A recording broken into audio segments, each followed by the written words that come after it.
Thank you, Mr. Speaker.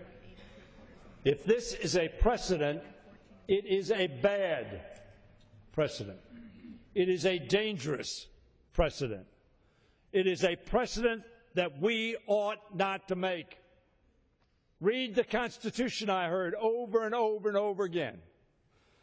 I've read probably the opinions of 25 lawyers whom I respect from many great institutions in this country, none of whom, as I'm sure the ranking members pointed out, none of whom believe that the precedent supports this action. Mr. Speaker, what a waste of the people's time for Congress to spend this week on politics and not policy. We are about to vote on a resolution that is really a partisan political message. Everyone here agrees, everyone, that the IRS should never target anyone based on anything other than what they owe in taxes, not their political beliefs or any other traits other than their liability and their opportunities to pay the fair share to the United States of America.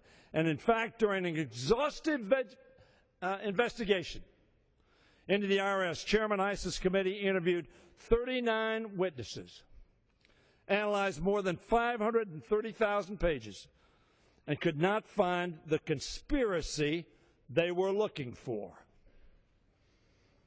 that they always look for, that they always allege.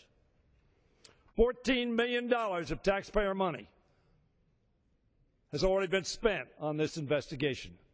And all that was found was that which we already knew, that the division led by Ms. Lerner suffered from fundamental administrative and managerial shortcomings that bore no connection to politics or to partisanship.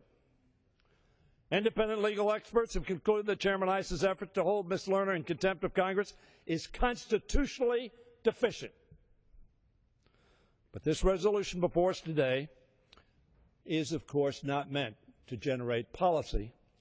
It's meant to generate headlines. Republicans, once again,